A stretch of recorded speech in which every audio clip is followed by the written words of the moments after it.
So hello and welcome everyone. Hopefully you are here for the My Dog is My Home conference. If not, I don't know how you made it here, but welcome. You are in the session right now for insights from a national roundtable on domestic violence perpetrated against people and animals with Monique Dam, who is here with us today. I will introduce Monique in just a moment. But I am your moderator for today's session. My name is Brandon Bowles. I am coming to you from Lakewood, Colorado, a suburb just outside of Denver. And I am the Development and Communications Manager with Porchlight, a family justice center.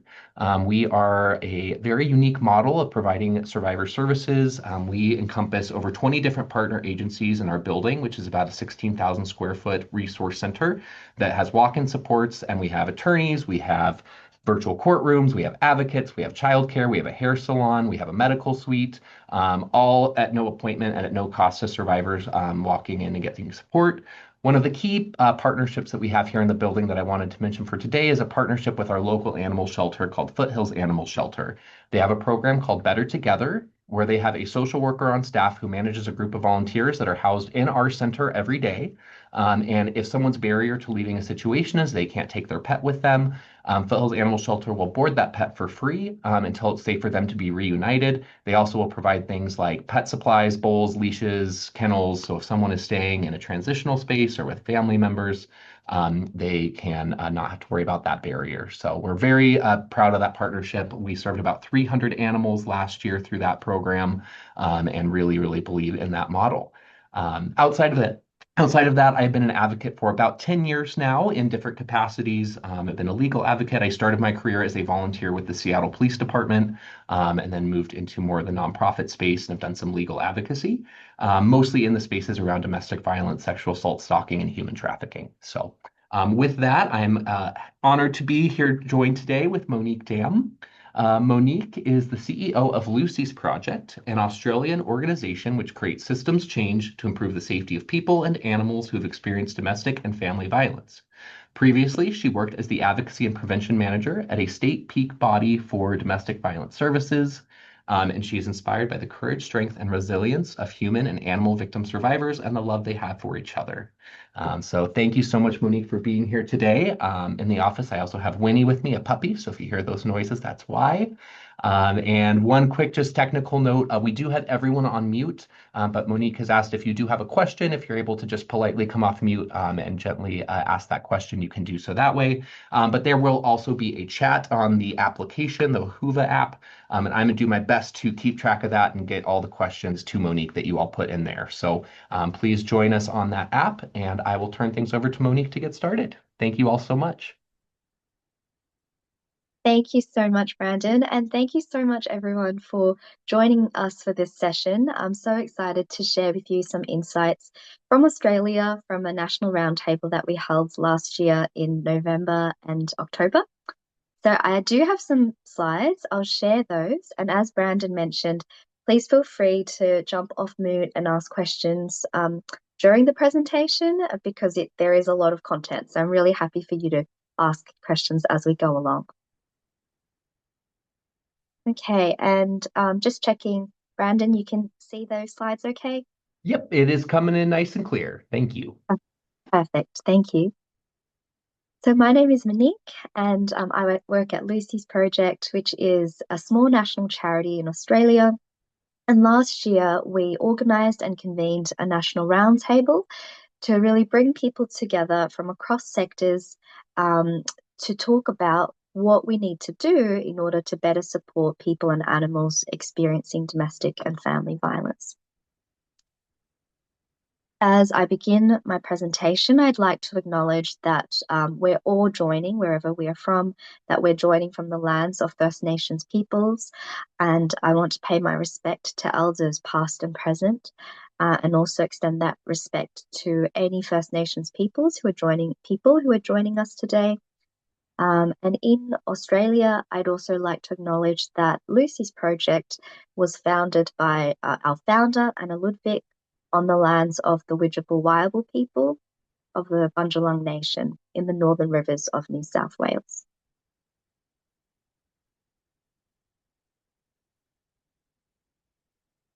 I'd also like to acknowledge all the victim survivors, the human and animal victim survivors of family violence and recognize their strength and their resilience and their resistance to violence. And really want to acknowledge that a lot of the work we do at Lucy's Project is informed by the expertise of people and animals who've experienced family violence. We're so grateful for all of the survivors who've worked alongside us and who've shared their insights on what needs to change in order to ensure that everyone, people and animals who are experiencing violence, can access the supports they need to be safe and to heal and recover. So at Lucy's Project, the work that we do is very much grounded in the understanding that the safety and well-being of people and animals is deeply interconnected.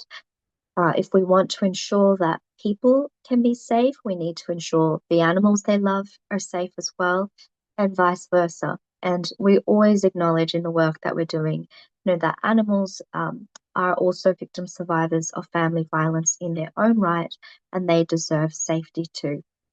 And animals of all kinds, because we've definitely found in research we've undertaken, in research other people have undertaken, and it, through stories shared with us by survivors, that family violence can be perpetrated, against companion animals, who are often referred to as pets, but also wild animals and farmed animals and assistance animals as well.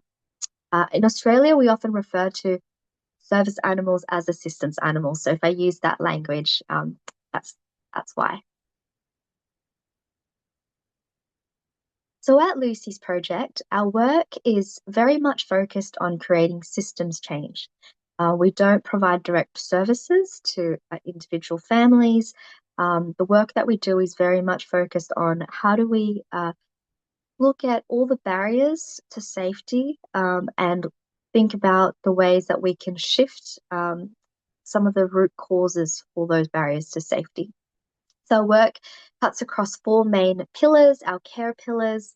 We seek to promote collaboration across the domestic and family violence, community, homelessness, animal welfare, and veterinary service sectors.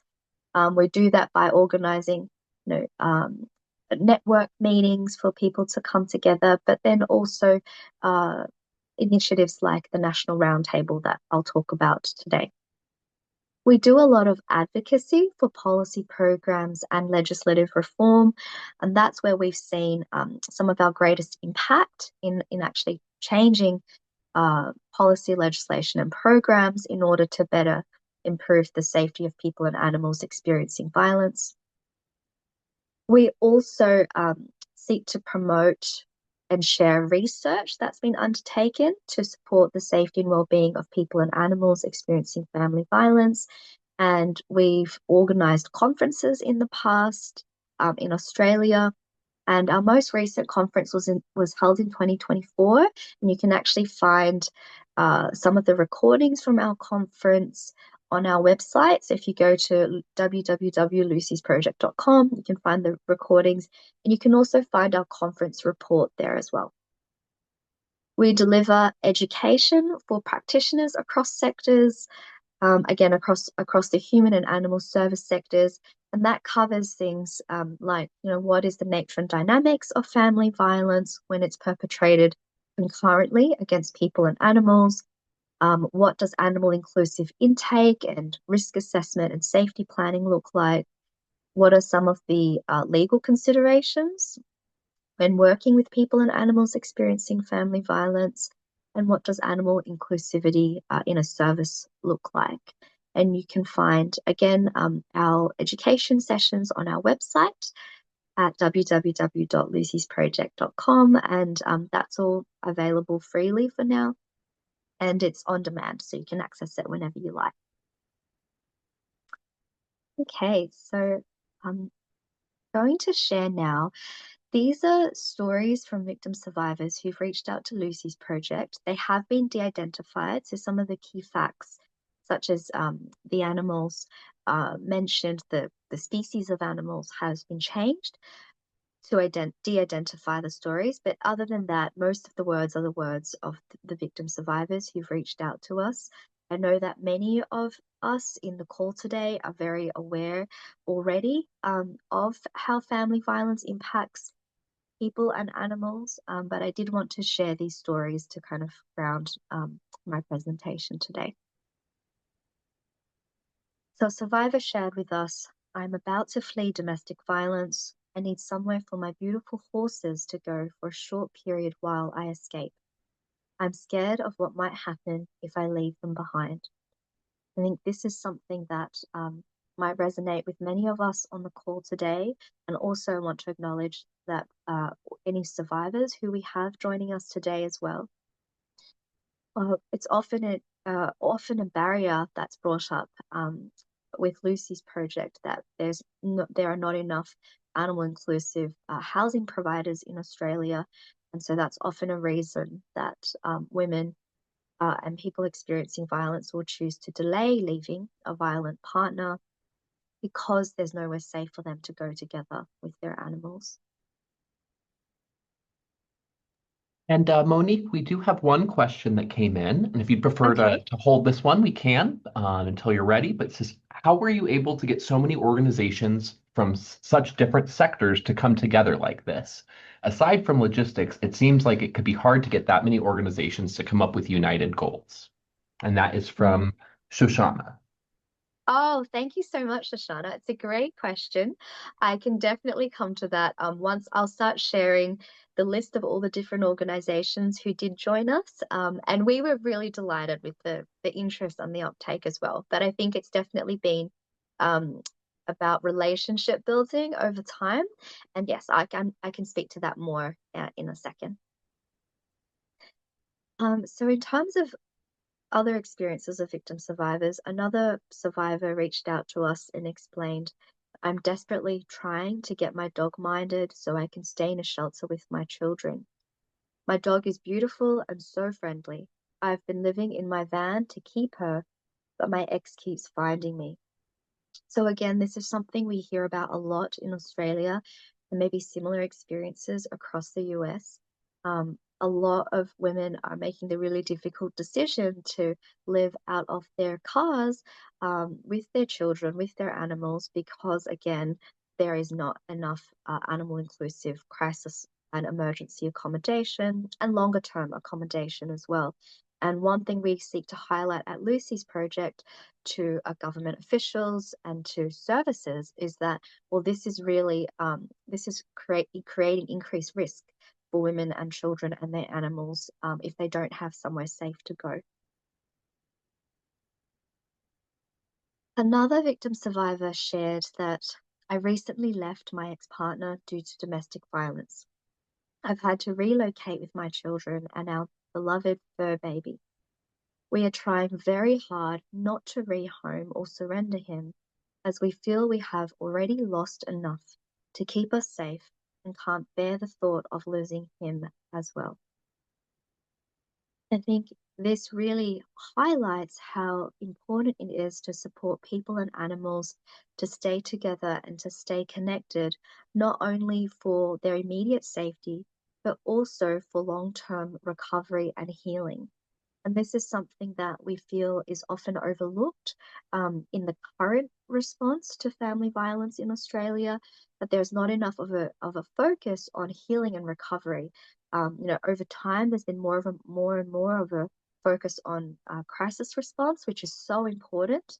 But for us at Lucy's project, we're also seeking to highlight how important it is to support people and animals in their long-term recovery journey as well.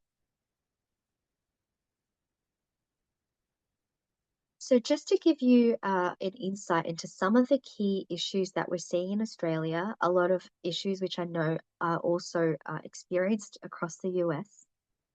73% of Australian households live with animals, so similar percentage of households living with animals in the US. And many people in Australia also regard animals as members of their family. There was a research paper undertaken by the Australian Institute of Family Studies, which they released in 2024, and they looked at research undertaken internationally as well as in Australia on this specific issue of family violence perpetrated against people and animals.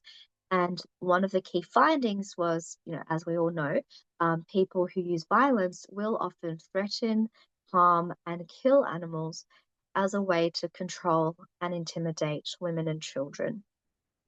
Um, and also want to recognize, of course, men can also experience domestic and family violence. Though in Australia, we do see that the nature of the violence is highly gendered, so it does tend to disproportionately impact women.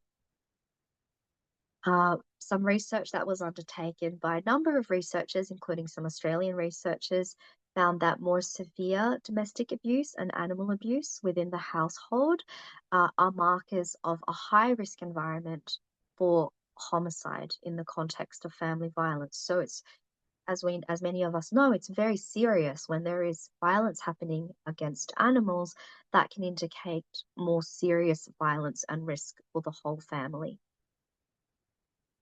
In Australia, we have national risk assessment principles, and these were developed, looking at all the research about family violence.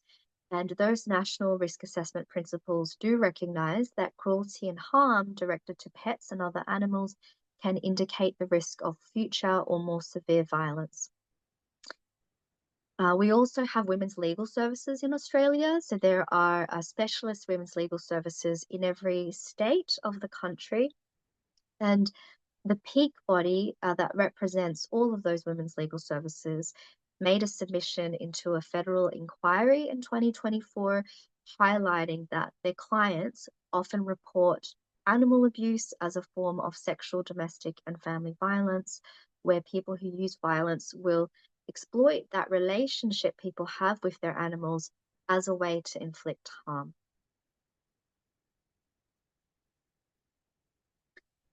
We also have national principles to address coercive control in family and domestic violence. I know that this is something that's being looked at more and more across the US as well in terms of coercive control. So there are a number of states in Australia that have introduced legislation to criminalize coercive control. And so far, all of the legislation that criminalizes coercive control does include explicitly animal abuse as a form of coercive control in the context of family violence.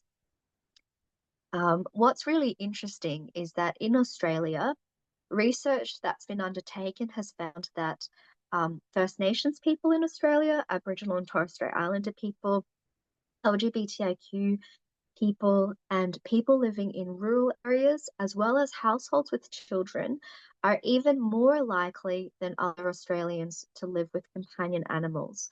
So, as I mentioned before, the average figure is 73% of Australian households, but for these particular cohorts, that's an even higher.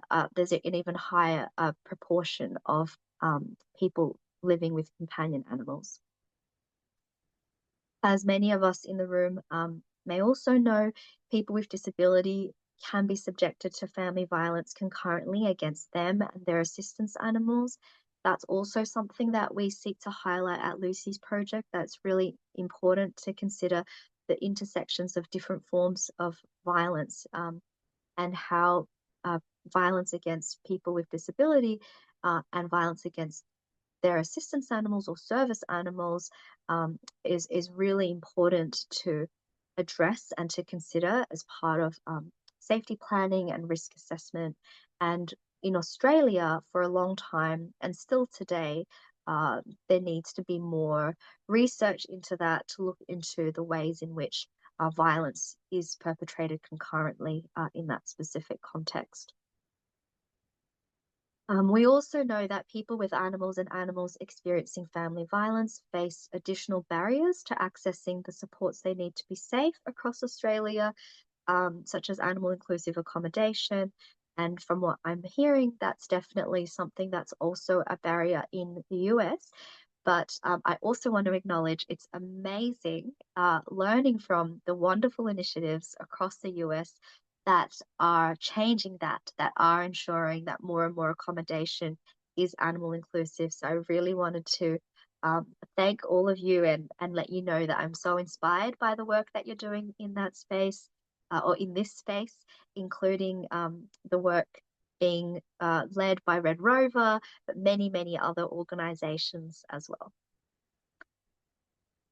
In 2020, when I was working at Domestic Violence New South Wales, which is a peak body for family violence services across the state of New South Wales in Australia, I led some research where we surveyed over 100 practitioners across the state, and 48% of the practitioners who responded to that survey said they had worked with clients who had delayed leaving a perpetrator by more than a year because of the fear or threat of an animal being harmed.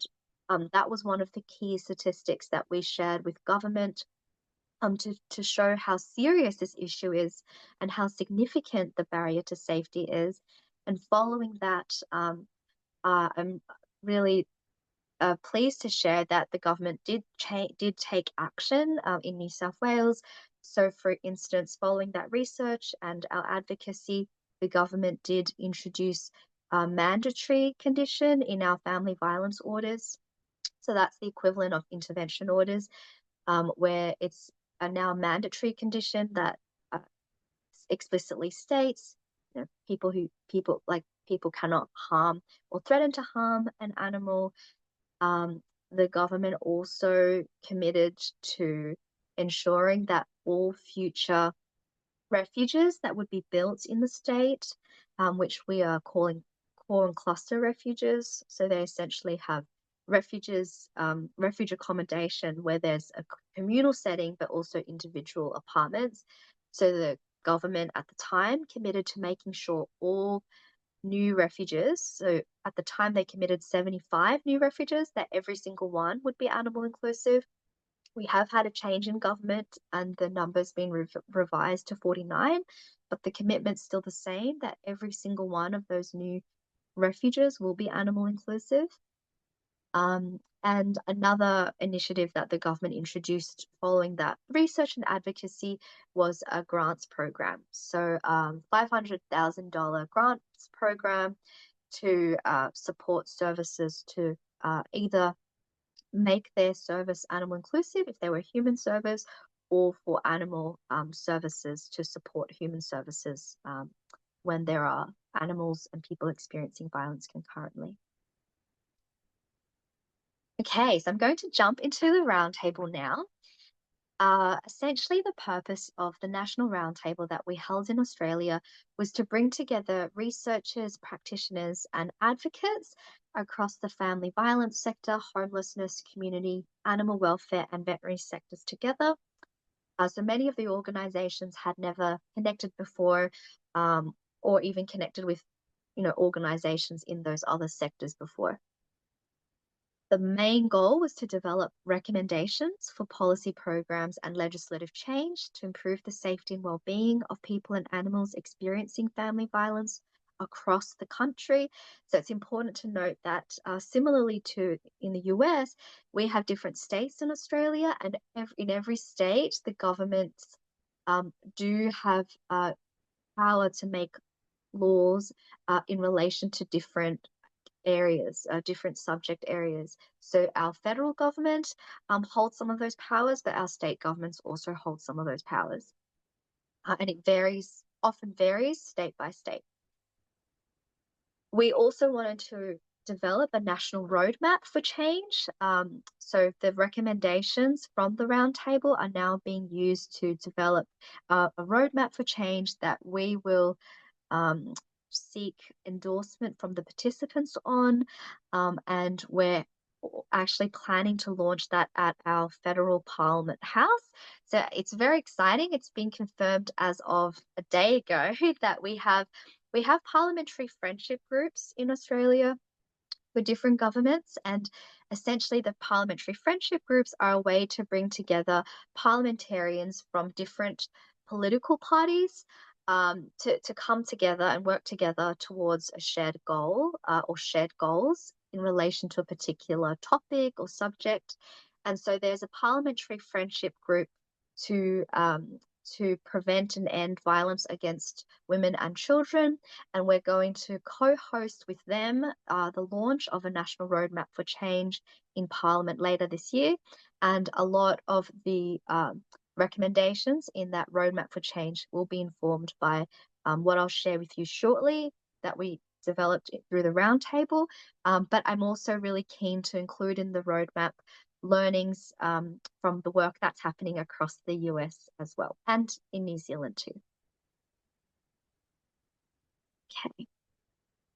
And of course, actually, I will go back for a second. So the real purpose of the roadmap is for it to be implemented. And we do have a national plan to end violence against women and children in Australia. So we really are aiming to have the national roadmap implemented as part of that national framework. So I'll dive into it now, and I am conscious of the question that Shoshana put forward, so I'll speak to that very shortly. So we had a number of academic and research institutions participate in our roundtable, and I think that meant that they were able to bring a lot of their expertise from all the research that they've undertaken. We also had organisations represented from across the animal welfare and veterinary sector. So these include organisations working directly with animals who are experiencing family violence, and also organisations that are professional organisations for the veterinary sector, for instance. So we have lots of SPCAs in Australia as well, as you can see, and many other different kinds of animal welfare organisations as well. We also had a really wonderful attendance from community and domestic and family and sexual violence organisations. So organisations working across states, or organisations working with particular cohorts who experience domestic and family violence. So we're really pleased with the diversity of the organisations who were represented at our roundtable. These are some more of them. And again, these organizations, a lot of them have very different service models. So some, working to provide crisis accommodation, others focus on providing casework support, others that are peak bodies advocating for systems change as well. We also had some corporate and philanthropic participants because we think it's really important to progress the work to bring people together from across the community. Oh, and I should give a quick shout out. So the roundtable was made possible through the support of the Petstock Foundation in Australia. So the funding that they provided with us enabled us to organise the roundtable. And a law firm who we worked very closely with, who undertook pro bono legal research for Lucy's project, that informed the roundtable as well. They hosted us. So it was really through their support that we were able to bring everyone together. Hey, so Monique, at the round, sorry yes. to interrupt. Just a quick question that was put in the chat here a few minutes ago. And I have a feeling it's one that many of us that work in this space in the United States picked up on, myself included. But how did you get the government on board with making all shelters pet friendly? Yeah, it's a really great question. Essentially, as I mentioned, we undertook that research where we surveyed, over 100 practitioners. We really wanted to ensure we were collecting data from practitioners across the state because in Australia, and it might work similarly in the US as well, there are different parts of the states which are also means different electorates and different kind of politicians representing those different areas. But we really wanted to ensure we were collecting data from across the state so that it was fairly representative of people in metro areas as well as regional areas, recognizing there's a lot of diversity as well across those different areas of this particular state in Australia. And we You can find the research report online as well if anyone is interested. Essentially, if you search domestic violence New South Wales, animals and people experiencing family violence, that report should come up via any search engine. And in that report, it really just highlighted the kinds of violence that people using violence have used against animals as a way to control and harm the animals themselves and also the humans who love them. And we also highlighted different systemic barriers to safety in that report, and we made a number of recommendations. So we made a lot of recommendations that were not implemented by the government, but we were grateful that they did implement and act on a number of those recommendations, including the animal inclusivity one. I mean, I think the evidence definitely helped, and we engaged with, we had the support of several victim survivors who were willing to share their story and include it in the report. So in the report, there are a few stories of there in there which really highlight how people used violence against people and animals, and how harmful that was, including animals who were killed as well. And I think that really just made it very real for the politicians we were engaging with. You know, this is happening in our state, and I think we were also very fortunate that at the time the particular minister who held responsibility for preventing domestic violence and sexual assault, that he was genuinely very open and interested and engaged, and he was very responsive. We were so pleased that he responded so quickly as well. And I think he was working with a really fantastic team in his office and then also in the government department, because they were all working together essentially to really look into the issue. They did a consultation, so we submitted a policy submission as well as our report as part of that government consultation. So I think it gave them the evidence that they needed to say, oh, this is something we need to take action on. But definitely, I think it was also because the minister at the time was very receptive. So he actually we launched the report, and at the launch of the report, because we'd shared it with him in confidence prior to the event, he actually made some of those announcements at the launch of our report. So I think it was a mix of factors that we were able to bring together that evidence from practitioners who were so generous in sharing their insights, and then from survivors who were so generous in sharing their insights, and then the government at the time were also really supportive and receptive. So I think it's all of those factors. That sounds like some really impressive advocacy work all around. Yeah, it was a great initiative, everyone working together.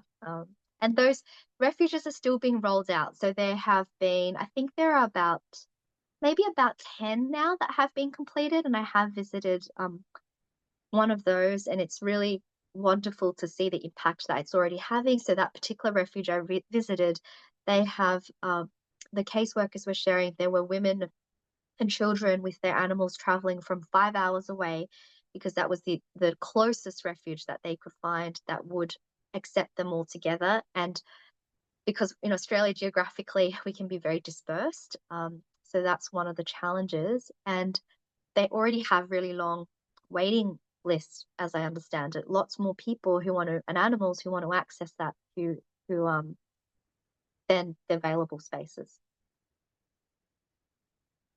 Okay, so I am conscious of time. So I will keep going. So what has been achieved across Australia in the past 5 years? Well, this is just a high level overview. So essentially, we've had some legislative reform across the country. So that's been driven a lot by through advocacy, supported by research. Something that you all might find interesting is that one thing I've noticed, that one of the key differences is we've led a lot of advocacy to our tenancy legislation, because we recognize that renting with animals, or barriers to renting with animals, can be a real barrier for people experiencing violence to be able to safely find long-term accommodation. So in Australia, There aren't, well, at least in certain states, there aren't pet bonds are not allowed, and also landlords aren't allowed to charge additional rent for animals. So those are some of the differences that I've noticed in terms of differences in residential tenancy law in the US compared to Australia. And we also led some advocacy in New South Wales, for example, to strengthen tenants' rights so that as of mid last year, landlords are not allowed to advertise any rental accommodation as no pets allowed, and they must accept applications to keep animals on the premises. And then when they review that application, if they decide to decline an application, it has to fall within the specific reasons that are allowed under the legislation. And if they don't have a reason that falls within those grounds, essentially, then they have to accept the animal on the premises. So it's quite a recent change, and we're still seeing, we're still keen to monitor what happens in practice, but that's kind of one of the areas where we did a lot of advocacy alongside many other organizations focused on advocating for the rights of tenants and the rights of women more generally as well. Other things we're seeing in Australia include increased cross-sector collaboration and some cultural shifts to recognise the importance of the relationship between people and animals. But there are lots of challenges that continue. So we still see lots of resourcing and funding challenges for services. There is still definitely a lack of animal inclusive accommodation across the country. It does vary by state. So some states we've seen more government commitment to change that. But in other states, there are very few options for animal inclusive accommodation. We also have lots of data collection gaps in Australia in relation to this specific issue. So something we're trying to advocate for is when people are turned away from a service because they have animals, that is not currently being recorded. And so in Australia, we do generally collect data on unmet demand, but we're not collecting that unmet demand when it's because of people not being able to access the service with their animals. So that's something we want to change to really build a picture of the extent of the barriers to safety. And another challenge is animals are not quite being recognized as victim survivors in their own right. And that creates a lot of flow-on impacts in terms of access to supports. So now going on to what people reflected on at the roundtable about the future that we want to create in the next 5 years and beyond. So across the different sessions, and going back to Shoshana's question as well, so we did bring together people from across many different sectors, and a lot of that I think was due to building relationships with different organizations over time, but also new organizations joined us for the roundtable who we hadn't worked with much in the past. So that was really exciting. And I think by really sharing with people who was coming along, that kind of created interest in joining their peers as well across the sector. But there were definitely some differences in perspective and different priorities of organizations as well. So what I'm sharing with you is, I think, where we reached in terms of common ground, in terms of the future that we want to create. But there were definitely there was definitely a lot of diversity in perspectives as well. So we wanted greater recognition that the safety and well-being of human and animal victim survivors is interconnected. We want all victim survivors to be supported to be safe and to heal and recover together in a trauma-informed way. We want more increased and coordinated funding for services to be animal inclusive and for animal welfare organizations to support animals experiencing violence. We want more collaboration and information sharing, more education and capability building across sectors on how to support people and animals. And we want greater recognition and reporting of harm and violence against animals. by community members as well as practitioners. And this is something I've noticed is a really critical difference in the US compared to in Australia. So in Australia, we don't have any mandatory reporting of violence against animals by any practitioner. So not veterinary practitioner, or any other practitioner. And there are reasons for that. So the professional associations have concerns that this might deter people from seeking support for their animals. So I am interested in learning about whether, what the evidence has been in the US of, what the impact is of the mandatory reporting schemes. We also don't have any cross-reporting generally of harm against animals and harm against children, harm against older people, domestic and family violence more generally. And I think that's something we could learn a lot from the US on as well, all the different cross-reporting schemes.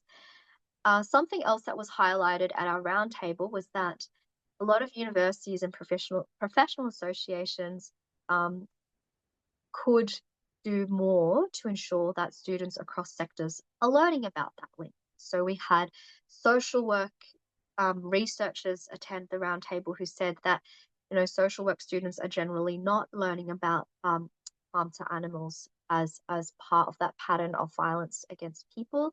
And then similarly, veterinary professionals sharing that they didn't learn about domestic and family violence when they were studying to be a vet or a vet nurse, and that would have been helpful to inform their practice. So then we talked about more specific recommendations. So what are the actual legal changes that we want to see or legal supports we want to see for people and animals experiencing family violence across the country? Some of the key recommendations that emerged and again, there were some different perspectives, but these were some of the recommendations that emerged, was to recognize the sentience of animals in legislation. So in Australia, animals are still viewed as property under the law. There is one territory in Australia that recognizes animal sentience to some extent, to a limited extent in their legislation, but it's more symbolic recognition. There are lots of inconsistencies in our family violence law across the country, depending on what state you're in, and also our tenancy law across the country. And so there was a lot of people saying we need greater consistency in that. So having the best practice versions of those laws across the country. A lot of people reflected on the need for more education for magistrates, for judges and police on family violence perpetrated against people with animals and animals, that we needed to look at our microchipping and registration laws in Australia. So that's essentially the reason for that is because what caseworkers have found in practice is that people using violence might misuse those systems of registration or systems of animal ownership as another way to exert power and control over people who are experiencing family violence. There were also suggestions to look at information sharing and privacy laws. And again, I think this is because in Australia, we don't have those cross-reporting schemes. So that's kind of the first place we need to start looking, how we can share information better across different sectors. And again, we need to address challenges in proving ownership of animals. So some of you might be interested in a change that was introduced in Australia mid last year, following a lot of advocacy by a number of organizations over time, including Lucy's project. So I provided evidence to the Senate committee who was looking into this proposed legislation. And we also made a policy submission about this legislation. But now in Australia, so the changes were successfully passed. And now in Australia, family law courts have to consider a number of different factors, including any history of family violence and any attachment a child might have, or a child of either party, or the party might have to an animal, or any history of violence or threats to harm a companion animal when they're making decisions about who owns the animal. So that was a really significant shift in Australia, because prior to that, animals would be considered almost in the same way as any other type of property, but now there are actual specific considerations that family law courts have to take into account when they're deciding who owns the animal. And another issue that came up is inconsistent definitions of assistants and companion animals. So across Australia, there are different definitions of who is considered as an assistant or a service animal, and that means different access to supports. Because if an animal is considered a service or assistance animal, then services must accept them. Because it would be considered discrimination if not, but those protections vary a lot by state. I'll keep going, but again, if anyone has questions, please feel free to share them in the chat or to jump in. So Monique, I have one question here. We Okay. do have about 15 minutes left. But this question, I've been just hitting on it because I figured it was a good general question for the whole session. But Mm-hmm. Nancy has asked, what is one key recommendation from the roundtable that could be realistically implemented right away to better protect both survivors and their pets? Yes, that's a great question. So I think from all the different recommendations from the roundtable, the recommendations will be targeted towards different stakeholders. So I think there are some recommendations that we're putting forward that are definitely recommendations that need to be implemented by parliamentarians through changing legislation or introducing new legislation. But there are also recommendations that are relevant to individual services. So an individual service reviewing the recommendations could also decide that they want to become more animal inclusive as well. So I think there's a mix in there of recommendations that could be implemented right away by an individual service, others that might need, more buy-in across government in order to be implemented for the legislative change to come into place, or very significantly, a lot of the recommendations would mean resourcing is required to implement them. So again, that's something we'll be advocating for greater resourcing from government to implement the recommendations. But also, we're also trying to have more conversations with different philanthropic organizations and corporates, because we can see, especially from what I've observed in the US, it's incredible that the role of philanthropy and the role of corporates in improving the safety of people and animals experiencing family violence as well, in terms of providing and contributing some of the resourcing.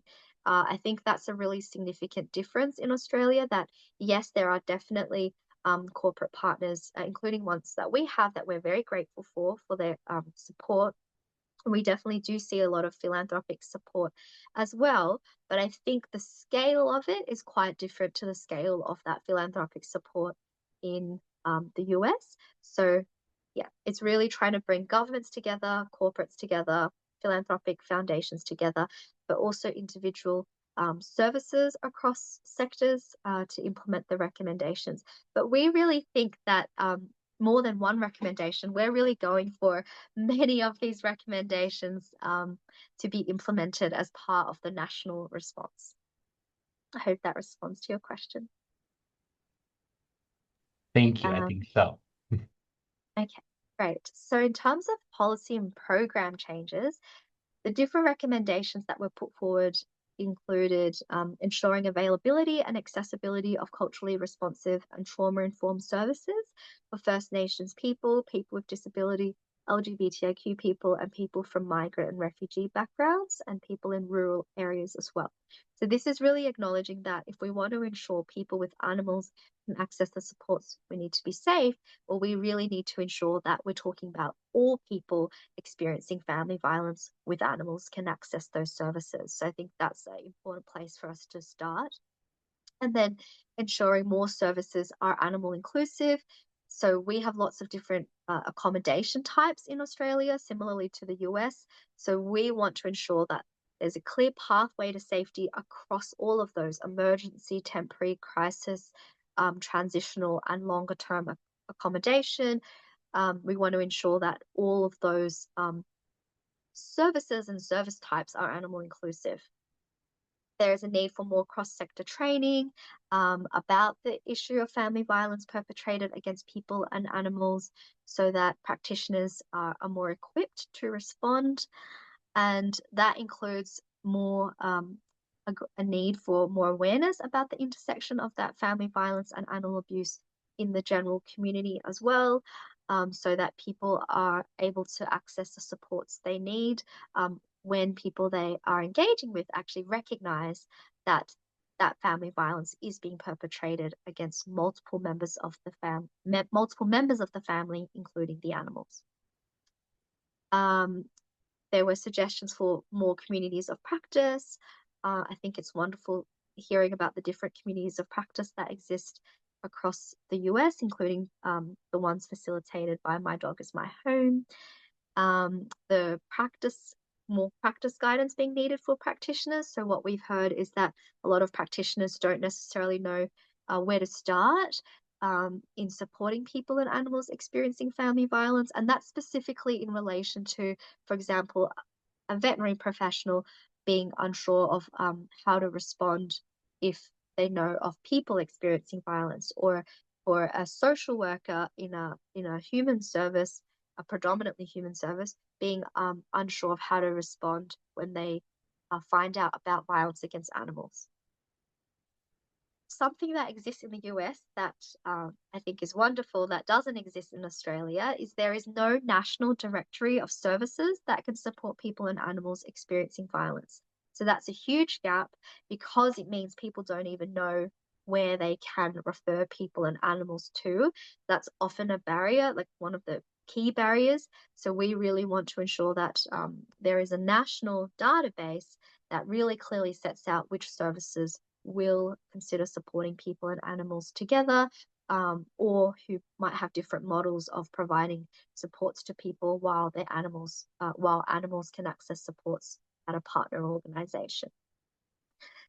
Other opportunities that were highlighted included joint grants for services across sectors, and ensuring that animal inclusivity is embedded within social work codes of ethics, and then also networks of advocates within and across organizations.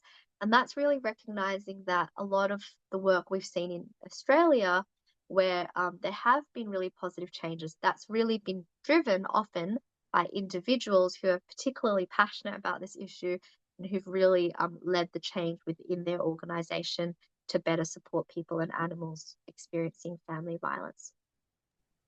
Monique, just to let you know, we have about 5 minutes remaining in the session. And it's also just a great note, if anyone does have any questions, to go ahead and get those in so we can try and get those answered. Thank you. Perfect. Thank you so much, Brandon. Yes, so anyone, if you've got questions, feel free to jump in and ask them. We had a number of recommendations about data and research gaps. So a lot of people spoke about how there are so many gaps in data being collected, so we need more consistent and cross-sector data and reporting, that there's the opportunity to explore mandatory reporting in Australia. So as I mentioned, we don't have that, which I know does exist in many parts of the US. More people spoke about more guidance, training, and support needed for practitioners to actually recognize and report violence against people and animals. And then the need for greater collaboration between government departments and researchers. We also have a number of national surveys in Australia, so national prevalence surveys to look at the prevalence of family violence. And so far, they don't look at violence against animals in the context of the family. So we really would love questions to be included in those existing national surveys about animals. Okay, so I'll move on to the next one.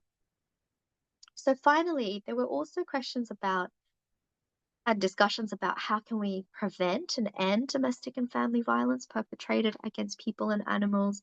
And this is where yeah, people started to think really big picture and long term. How can we really shift things so that violence is not being perpetrated in the first place?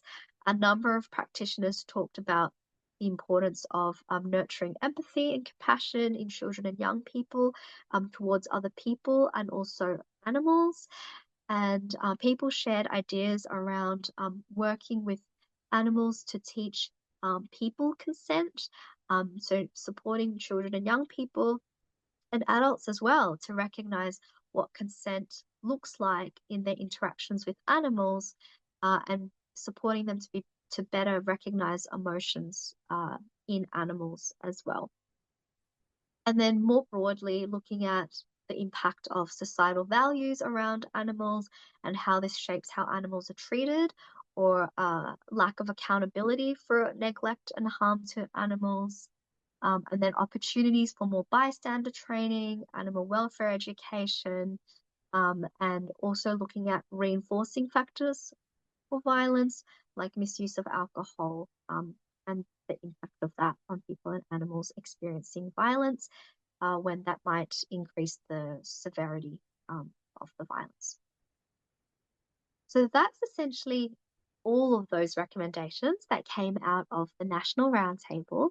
So I wanted to turn back to you, Brandon, if anyone else had any further questions. Fantastic. Well, thank you so much, Monique, from both Winnie and I here in Colorado. It was really awesome to hear about all the work that you and survivors are doing in Australia. And I have to admit, there are several things I am very jealous of that Australia is doing right now that I wish we could do here in the United States as well. So hopefully your advocacy will trickle across the pond one day, and we will have some of those amazing things here. For now, I don't see any outstanding questions, but if there are any, feel free to come off mute as well. We do have about 1 or 2 more minutes together. Thank you so much, Brandon. And I did want to share with you all the next steps for us is that we're working on a report on the National Roundtable. So that will include all of those findings and recommendations. We're going to use that to develop a national roadmap for change, as I mentioned, that will launch in Parliament House later this year. And we're also in the process of establishing a national collaboration of organizations. So many of the organizations who participated in the roundtable indicated they would be interested in ongoing collaboration. So we're very excited about that. And I know that's something that My Dog is My Home does a lot of work in bringing people together from across organizations from across the US. So I wanted to thank you all again, Christine and Shoshana and the whole team for organizing the conference and inviting me to be part of it.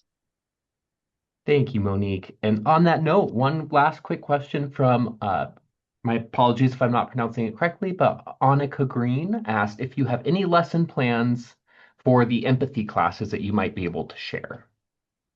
Oh, that's a really good question. So we haven't developed empathy classes. That was something that participants at the roundtable suggested that would be a good program to implement. But I do believe that there are a number of organizations in the US that offer humane education, such as Red Rover, Peter. I think there's an organization called Heart as well, and other people in the chat today might know more as well. So feel free to make your suggestions in the chat as well if you know of other programs in the US that do offer lesson plans and curriculum as part of humane education. Awesome. Well, thank you so much, Monique. We really appreciate your insights and your expertise and your guidance and for being with all of us today. Thank you so much, Brandon. Thank you so much, everyone, for joining us.